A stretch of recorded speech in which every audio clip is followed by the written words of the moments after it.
Hey guys, what's up? Bisectatron here from OneHive Gazette, here with the next base destruction video, and this is always a fun series to do. Today we're taking a look at yet another Town Hall 9 base, pretty solid design. It had a total of 2 attacks on it. The first was a close, but it was a fail, and then the second one cleaned it up. So we'll take a look at both the attacks, see what was done differently and how the base got 3-starred. But first, as always, taking a look at the base, the strengths, the weaknesses, why it's laid out how it is. This has a dead zone in the middle. I've drawn in the giant bombs and the Teslas, and obviously the dead zone makes it susceptible to a surgical golem attack or something where you just kind of work your way in a circle around the base. Neither attacker tried that, but it probably could have been an option. The strength, though, of doing that is it opens up just a ton of possible double giant bomb spots, because you can have one in basically each of these 4 areas around the base. In the defender did put the bombs in 2 of those spots, but there's kind of 4 all believable possible spots. This one maybe not quite as much because it's kind of close to the heroes, but still could be an option. And the reason for this is the dead zone makes it so there's nothing in the core that's going to negate a giant bomb, because it's not like there's going to be a defense right here that'll make that giant bomb spot unrealistic, because it'll make it a single trigger or a one at a time.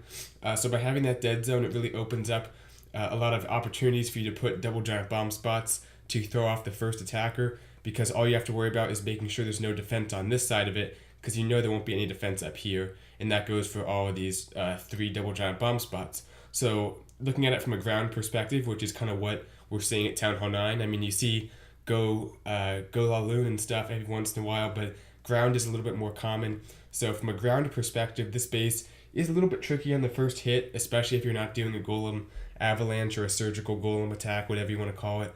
So the first attacker takes advantage of the heroes because they are kind of exposed up here. Goes with the queen walk, so just drops down the queen, lets her start walking, drops a poison for the heroes, and then a rage to keep the queen up, because when you're dealing with both heroes, you need both the poison and the rage. Just the rage maybe could have gotten away with it, but the poison was just to be safe, because those heroes can do quite a bit of damage.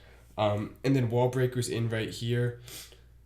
Lets his queen enter the base, and she starts taking out different buildings. The problem is, just by luck, she kind of went in at a weird angle, and she draws aggro from both these defenses. Because of that, she's taken 2-point defense, and the Expo does, increase damage after the update. The Expo starts doing quite a bit of damage to her, so she pops the ability before the CC troops are that close. The CC troops, by the way, are a dragon and 2 balloons. So when the CC troops come out, he has the poison for them, which he drops, but by that time he's already used the ability, and the max level dragon is just a little bit too much, can't handle it, the queen goes down, so that is a bit of an issue that the cleanup attacker deals with. But at the bottom here, while that was happening, he starts in with a golem, few wizards to create the funnel, then comes in, I'll go ahead and use orange for this, with the Valks and the king, drops down a jump right here, and kind of letting them decide which way they want to go. Even though there is this Tesla up here, there's not a whole lot of space, so the Valks go, as you would expect them to, left, and start heading this way. They end up getting all the way over here, so they clear out this part of the base, and they do get that double giant bomb spot, but the problem is there's still one solid double giant bomb spot left. So when he sends in the hogs over here, the queen didn't take out any of this stuff, so it's all still up. The hogs come in, they trigger that, they all go down, and things just kind of peter out from there. So we'll take a look at the attack, and then we'll see how the next attacker improved this model to get the 3-star. Alright, here we go with JP's attack. You can see here, has the 2 heals I didn't really mention, but he uses 1 for the Valks, 1 for the hogs. So anyway, comes in with the queen, 4 healers, and you'll see here as the queen approaches the enemy heroes, he's a little bit late. That poison should be down way earlier, because when he waits this long, he has to drop the poison and the rage. That's 2 items, and that can kind of make it hard, because there's obviously the delay after you drop the rage from when it actually affects the healers. So the queen got pretty low right there, but fortunately got it down just in time. She stays up, doesn't have to pop the ability or anything, so that works out okay. she'll start moving in here, and you'll see that she will take that one archer tower out, but the way she steps up, there's going to be 2 point defense on her, even after she takes that other archer tower out, but comes in with the golem at the bottom here, wizards, minions, creating that funnel for his kill squad, then coming in with the wall breakers right here. Right there, has to pop the ability on the queen, and the CC troops are still not dealt with. He goes ahead and drops the poison right here, but there's still that threat of the expo. There's a skelly trap, and she'll go down to the CC troops. Here comes the king and the Valks making their way into the base. He drops the jump, and there is that Tesla over there in that compartment to the right of them, but it's kind of far away. I don't think it pops up, so everything continues on to the left even after that archer tower goes down, and he goes ahead and drops a heal on the Valks. They'll actually get the entire left side of the base taken out, but nothing's really over there for the right side, and there's still going to be that threat for the hogs. He actually goes ahead and drops the hogs in to like back up his Valks, and they do pretty well. They come in here taking out these defenses. Everything's distracted on the Valks. The one wizard tower does do a little bit of damage to them, but it still has 2 left to deploy.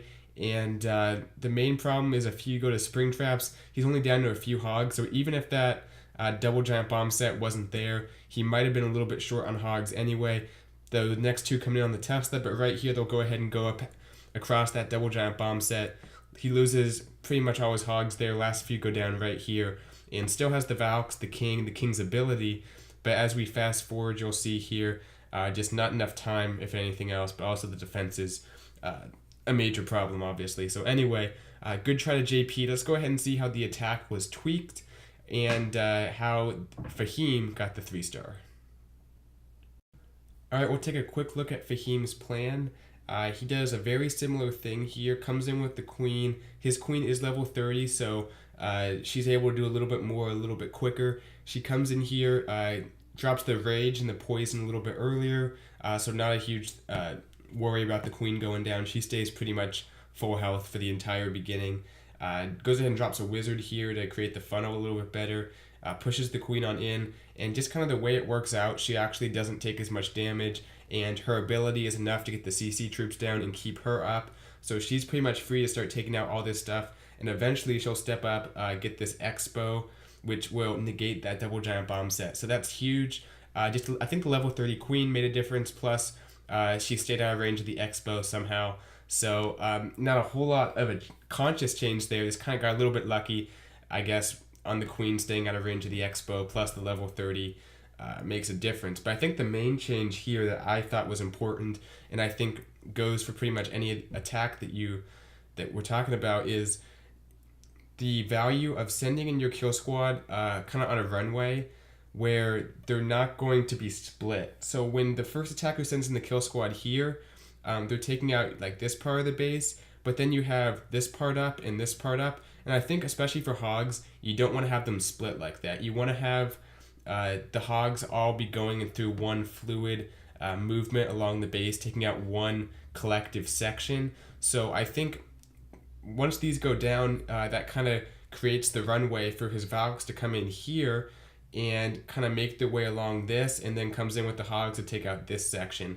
So I think the less you have to split stuff up, the better. And that's especially valuable because when you come at a base like this, you're taking stuff on kind of one at a time, each section of defenses as you approach it. When you come in like this, immediately there's stuff over here, there's stuff over here, damage coming from both sides. It's just not a good equation for your kill squad. So he goes ahead, comes in with the Valks here, drops down the king. I really like this part. Drops the king in here, and his jump spell goes right here. So the king meets up with the Valks, but he also clears out a bunch of that trash because he knows even, especially because the jump is going to be extending out. He doesn't want the Valks to leave the base. He wants them to stay inside the walls and continue to work their way through to that double giant bomb set and then to the expo. So drops in the king, lets him clear out all this trash and meet up with the Valks. Works out very nicely. Everything continues on this direction. And then I think he has the heal for them as well. And then comes in with the hogs here. The double giant bomb set's been negated because that expo went down. So the hogs are just free to storm this part of the base. I'm not exactly sure how he deploys them, but he basically comes in on that side, takes all that out. I think he has a heal for them. But I think the main difference here was the queen walk was improved a little bit. And then the main thing is that the kill squad was changed. like I said, you want to come at the base from a runway where there's not going to be flanked. You don't want to come at a base where you're going to be surrounded. You want to come at it from an area that is you can kind of work your way through without stuff shooting in from the sides. And part of this is it's a dead zone base. So if you come in like that, there's nothing in here to shoot the flanks of your kill squad, and it works out well. Gets the 3-star. Let's go ahead and take a look at the attack. Here we go with Fahim's attack. Comes in here, both people using minions just to clear out some of that trash. Free percentage there, and for the funnel. Then comes in with the queen. You'll see he drops the rage and the poison earlier. The poison lasts a long time, so might as well get it down early. That way he can have his finger on the rage, and he even drops the rage a little before she aggroes, just because he wants to make sure she's at full health when she has to deal with the heroes and then the Tesla and the wizard tower. Goes ahead and drops one of his own wizards, just to make sure. I think that also changed the angle at which she came in this base, because on the other attack, the first one, the queen had to go down south a little bit to get that lab, which pulled her towards the expo. So by dropping her farther down, by having her enter farther up, the expo doesn't aggro onto her. Also the hog to lure out the CC troops. Not a big deal, but that's just going to get them out there a little bit earlier, so her ability will deal with, because I think he'd been expecting the expo to be on her, so he wants the ability to be at the same time the CC troops come out. So not only does she drop aggro from the defenses, but she also gets the extra damage for the CC troops, because he wants kind of everything to be going on her at once, so the ability gets the most value. The expo actually wasn't on her, but I think had it been on her, it wouldn't have made a difference, because the ability was timed very well with the CC troops coming out. So kind of nice planning there. If that was intentional, I'm not sure. Pops the king's ability to let him take out all that trash, like I said, keeping the Valks inside the base, and the king will join up with them. So works out great there. Everything getting in the heal. The double giant bomb set going off, but that's not going to hurt Valks under heal. They're going to be back to full health, making their way through the base. Comes in with the hogs here, and yeah, the deployment was from the bottom a little bit. I watched the attack, but they kind of all blend together. The deployment was from the bottom, then he'll come in with the extra 5 hogs on the other side. Knows there's no double giant bomb set there. And I think that one wall, or never mind, the wall doesn't negate it. But yeah, knows there's no double giant bomb set there, so comes in. The hogs are under heal, so pretty much full health as they deal with these last few defenses. The queen is still up. She took out that expo, like I said, just now, has to use the ability. Doesn't even have to use it for the CC troops, so worked out great. Awesome attack to Fahim, getting the 3-star. I think the high-level heroes make the difference, but also how you approach the base, and I think coming in with your kill squad, like I said, at an angle where it's really a nice runway. There's no flank on either side. By flank, defenses along the side that will kind of surround the kill squad, because that can really get them down fast, and they'll tend to split off in weird directions. You want them staying together and moving through the base kind of in a one cohesive kill squad. So anyway, hope you guys enjoyed this base destruction video. Let me know if you did with a like and a comment telling me what you think, and I'll see you guys later. Bye, Set to Toronto.